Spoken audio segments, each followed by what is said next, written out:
Hey guys, this is Michael, and I'm here to talk about The Walking Dead, episode 3 of season 6, called Thank You. This was a rough episode. This is a rough episode.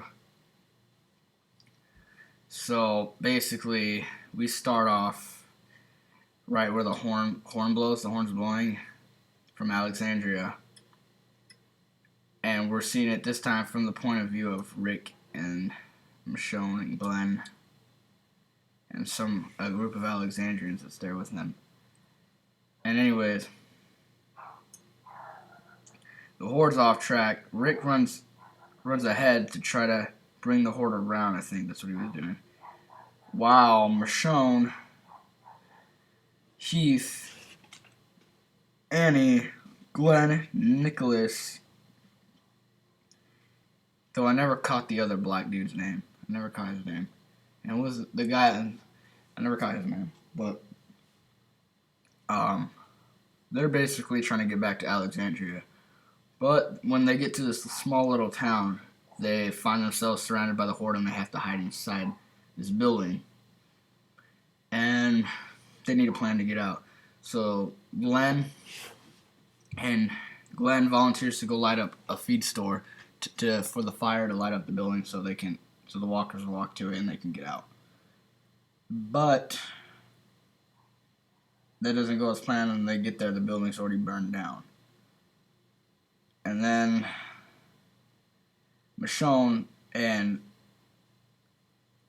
find some walkers in that building with them, and the walkers hear it, and they start to crowd to that building, and that's when all hell just starts to break loose. And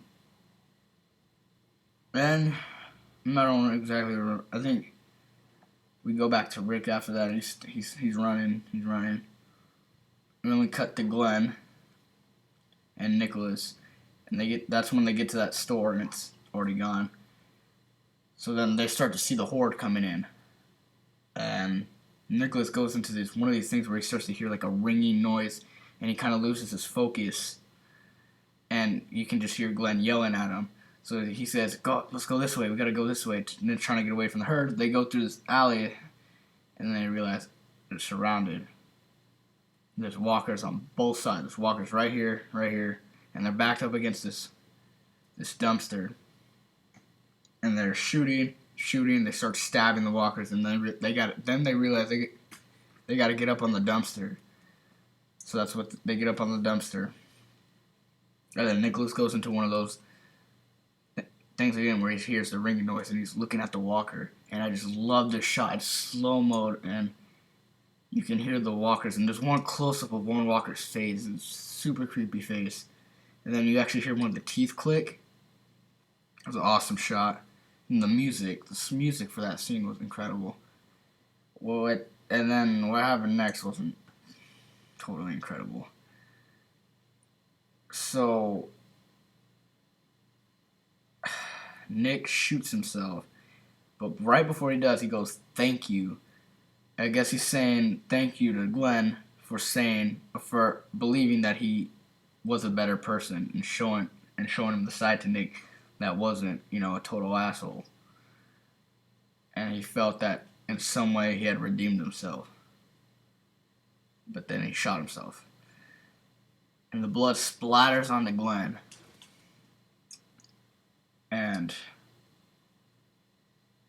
what Nick didn't realize is that he fell right into Glenn. And then they both fell into the horde.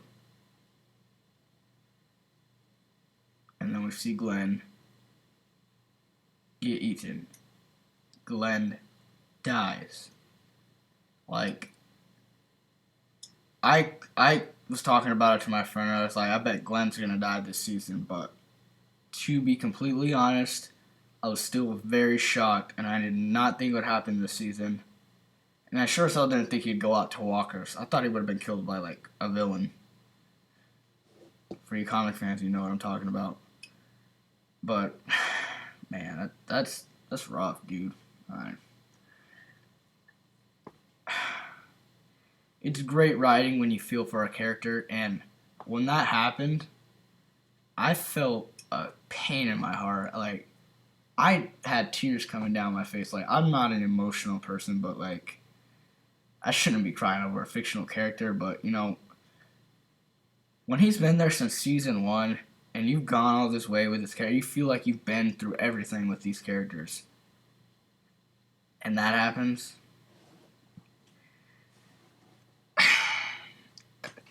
I mean, besides that, the episode was.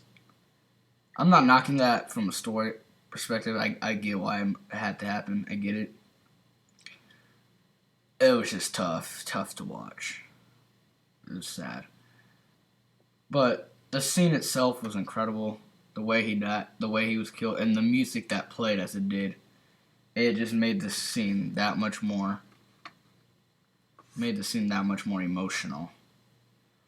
But there is, and I don't know if you guys watched The Talking Dead, the show that comes on after it. But he wasn't shown in the memoriam of that show where they recap who died in the episode. He wasn't shown there. And not only that, but Nick did fall on top of him. Now I'm not saying he's alive. I mean, that'd be highly unlikely because you're not just gonna sneak out from under this dude without getting bit. But there is a possibility that the blood can mask up his scent.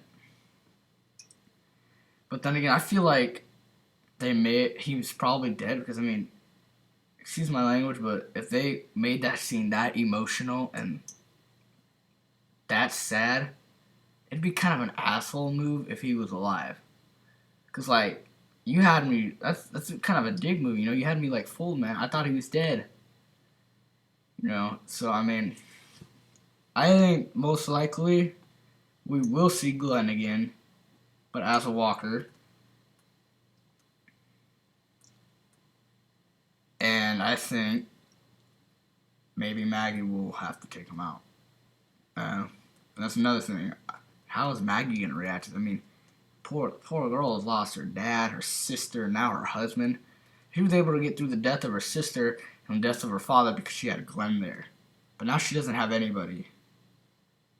I mean, she could talk to the rest of the group, but it's not going to be the same for her. And another thing, it's another issue we have in this. Towards the end of the episode, right after Glenn dies, we cut to Rick. No, we cut to Michonne and these two Alexandrians. And then after that, we get to Rick. So Rick has got the RV. He ran back to the wall, grabbing the RV to get the walkers there. But he stops momentarily to try and get in contact with everyone. But Daryl, Glenn, only Daryl answers. And then what happens, two wolves burst through the door and try to kill him, but Rick, being Rick, he kills them, no problem. And then there were a few more outside the RV, and he grabs an AK-47, and he shoots through the RV and kills them. But then what happens is the RV won't start. He can't leave. And for the first time that I can remember, we saw something different come across Rick's face. We realized that for once, he was worried. He felt defeated. Because the Horde, you could hear the Horde coming. They were not that far away. And Rick, for once, looked like he knew he was in trouble. And then then they go to a helicopter shot, and you just see tons of zombies moving towards them. And that's the end of the episode. Now, I just want to say, even though this was one of the sadder episodes, rough episodes, this was an incredible episode. It was shot beautifully. It looked great. And storytelling was very good. And there's a lot of good foreshadowing, like Glenn calling Rick a dumbass, like that goes back to season 1 when he was stuck in the tank. and he also grabbed. He looked one last time at Herschel's pocket watch. Yeah, but guess what happened. So we'll see how they wrap it up. So I give The Walking Dead episode 3. Thank you, a 9.5 out of 10. Nah, I take that back. A 10 out of 10. It was a really good episode. Just very sad. Thank you for watching.